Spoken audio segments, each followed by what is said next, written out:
नमस्कार।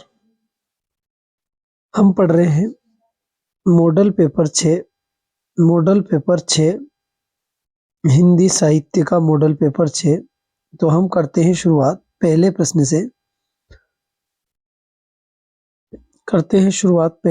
से।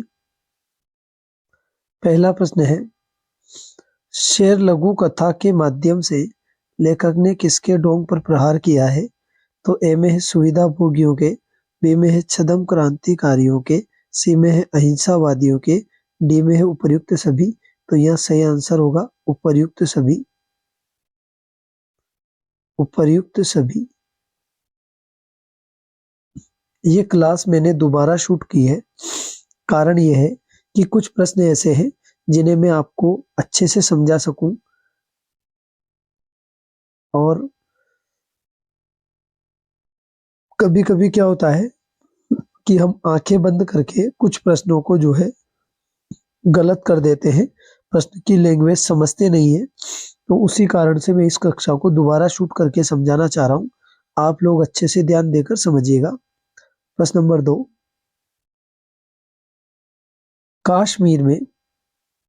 कश्मीर में बातों ही बातों में नेहरू जी की धर्म के बारे में किससे बहस छिड़ गई?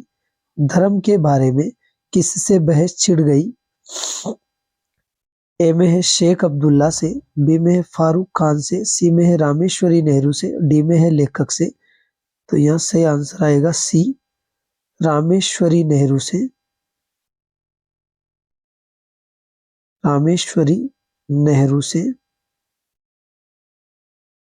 यहाँ सही आंसर आएगा सी वाला। प्रश्न नंबर 3, जानहु सेज हिमाचल बूढ़ी पंक्ति में नागमती की सेज कैसी हो गई है?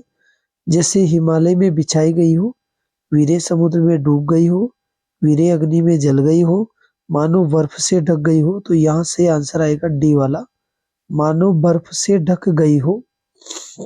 ठीक है। प्रश्न नंबर 4 देखते हैं। पुराने शहर की जीप किरकिराने का आशय है। यहाँ बहुत सारे लड़के गलती कर बैठेंगे। पुराने शहर की जीप किरकिराने का आशय है। ए में है धूल के कारण जीप किरकिरी। 90% बच्चे यही प्रश्न करेंगे क्योंकि उन्हें लगेगा कि यही सही है। सांस्कृतिक कार्यक्रमों के धूम में लोग कुलबुलाते हैं। 10% से भी कम बच्चे इस पर ध्यान देंगे। 90% इस पर ध्यान देंगे, 10% इस पर ध्यान देंगे। और सी में है आंधी से मुंह में धूल जाने से दांत किरकिरे, और डी में है गरीबों के कारण जीभ किरकिरी। तो भाई इन दोनों में से बच्चे ज्यादा इसे फोकस करेंगे, लेकिन यह सही आंसर होगा बी वाला। कौन सा होगा? बी वाला। और बी वाले पर बच्चे बहुत कम पहुंच पाएंगे, इसलिए इस आंसर को ध्यान से समझना है, और प्रश्न भी बहुत इंपॉर्टेंट है। बढ़ते हैं प्रश्न नंबर 5 की ओर। प्रश्न नंबर 5 है, आज के नियोजकों और इंजीनियरों ने तालाबों को क्यों भर जाने दिया? ए में है पानी को नदी नालों में बहाने के लिए, बी में है जमीन के पानी को पाताल से निकाल दिया, सी में है आज के जमाने में तालाबों का महत्व नहीं है, और डी में है पानी को संचित करने की आवश्यकता नहीं है। तो यह सही आंसर है जमीन के पानी को पाताल से निकाल दिया, बी वाला। प्रश्न नंबर 6, भैरों की पत्नी सुबागी भैरों की मार से कहाँ छिप जाती है? भैरों की पत्नी सुबागी भैरों की मार से कहाँ छिप जाती है? तो यहाँ सही आंसर आएगा सूरदास की झोपड़ी में। ठीक है, कहाँ छुप जाती है? सूरदास की झोपड़ी में। प्रश्न नंबर 7 देखेंगे। कौन सा सांप, ये प्रश्न बहुत इंपॉर्टेंट है, और इंपॉर्टेंट इसलिए है क्योंकि इसकी लैंग्वेज बहुत टाइट है। आधे लड़के तो इसकी लैंग्वेज को ही नहीं समझ पाएंगे। अब सुनना। अब यहां प्रश्न यूं है, कौन सा सांप, पहले चारों को देखिए। 4 में से ये जो एक है ना, ये सांप नहीं है। पहली बात तो है ये सांप नहीं है। ठीक है, सांप नहीं है। तो फिर ये क्या है? ये है सीताफल। क्या है ये? सीताफल। तो ये तो ऐसे ही बाहर हो गया। अब 3 बचे। अब इसमें ये भी सांप की प्रजाति है, ये भी सांप की प्रजाति है, और ये क्या कह रहा है कि कौन सा सांप सांप की प्रजाति में नहीं है। जब ये कह रहा है कि कौन सा सांप, तो सांप कितने बच गए? 3। ए, बी और डी। सी वाला बार क्यों हो गया? क्योंकि ये सांप नहीं है, ये तो सीताफल है। ठीक है, अब ये सही आंसर पूछ रहा है, तो यहां जो है डोडहा प्रजाति में आता है, भटिया भी प्रजाति में आता है, लेकिन मज गिदवा जो है वो सांप की प्रजाति में नहीं आता है। तो यहाँ आप सही आंसर स्वीकार करेंगे बी वाला। कौन सा करेंगे? बी वाला, 7 में बी। ठीक है, इस प्रश्न की मैंने पूरी व्याख्या आपको समझाई है,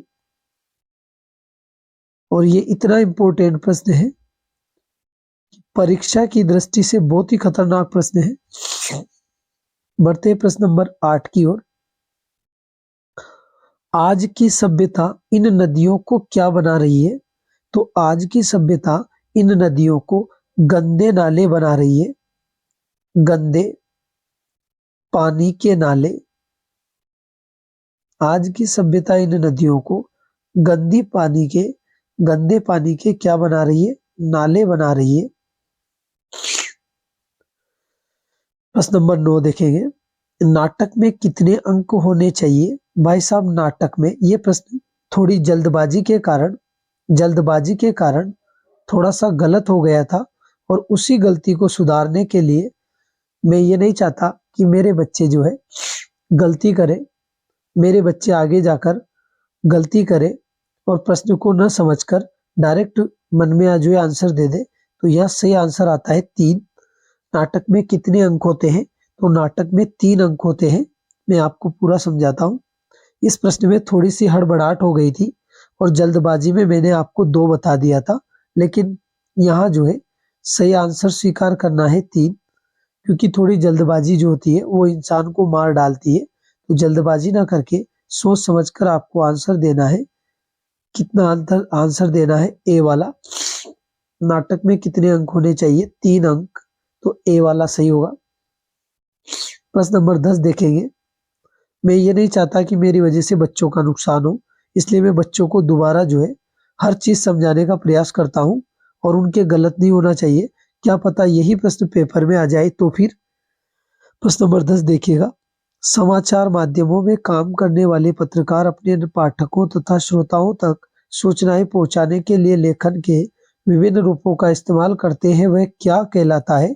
ए में है संपादकीय, बी में है फीचर, सी में है स्तंभ, डी में है पत्रकारीय लेखन। तो उसे कहते हैं पत्रकारीय लेखन। क्या कहते हैं उसे? पत्रकारीय लेखन। हाँ, उसे कहते हैं पत्रकारीय लेखन। ठीक है, पत्रकारीय लेखन, डी वाला बिल्कुल सही है। डी वाला बिल्कुल सही है, डी वाला। बढ़ते आगे। प्रश्न नंबर 11। विशेषीकृत विशेषीकृत विशेषीकृत रिपोर्टिंग करने वाले रिपोर्टर को क्या कहा जाता है? तो ए में है रिपोर्टर, बी में है विशेष संवाददाता, सी में है संपादक, डी में है संवाददाता। तो यह आएगा विशेष संवाददाता। क्या कहा जाता है? विशेष संवाददाता।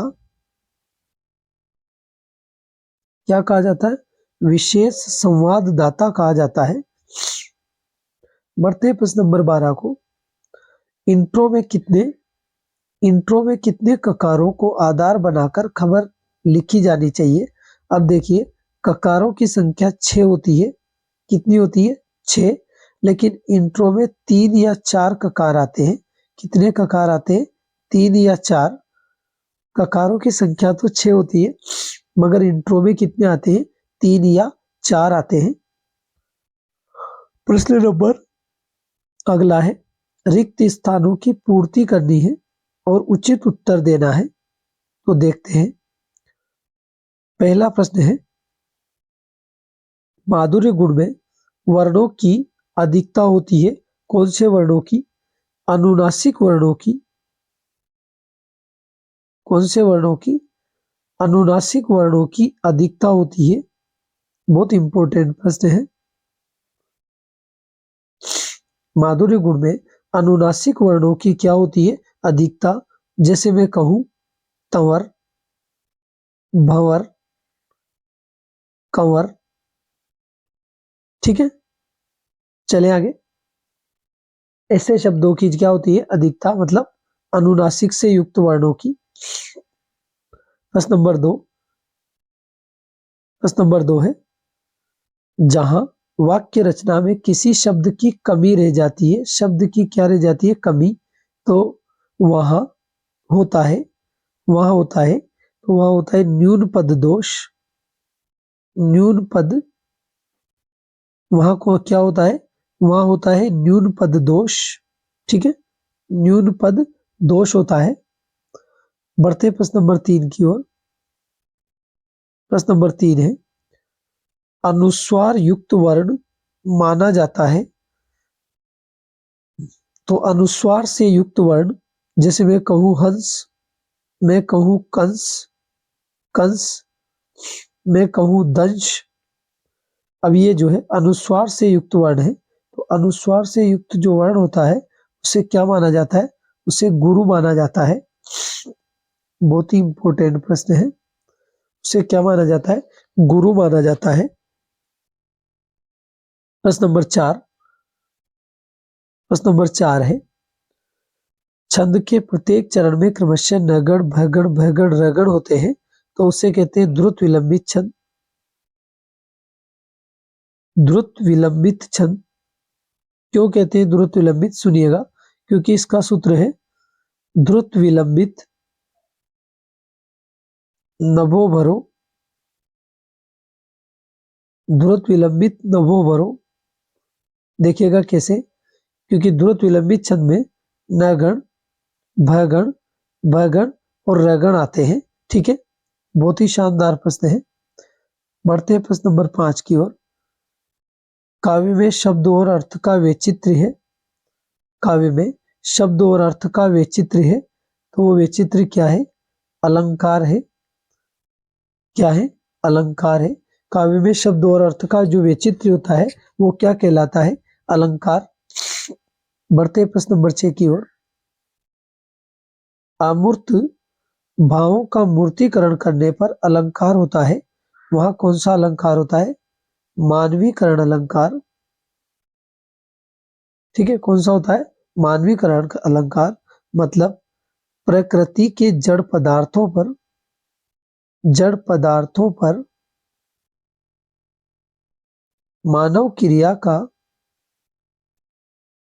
मानव क्रिया का आरोपण किया जाता है, आरोपण किया जाता है।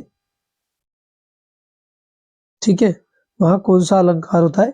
मानवीकरण अलंकार होता है। तो धन्यवाद, मिलते हैं अगली कक्षा में। आप लोग इसी तरह हमारे साथ जुड़े रहिएगा। हम पूरा प्रयास करेंगे कि हम आप लोगों को अच्छे से अच्छी जानकारी दें। और याद रखिएगा, डेस्क वर्क पर आंख बंद करके भरोसा ना करें, गलतियों को सुधारें और वही पढ़े जो अंक दिलाए। बेकार चीजें ना पढ़े जिससे हमारे ही भविष्य को जो है नुकसान हो, हमारा ही भविष्य बिगड़े। ऐसी चीजें ना पढ़े, वो पढ़े जिससे हमारा भविष्य संवरे। तो धन्यवाद, मिलते हैं अगली कक्षा में।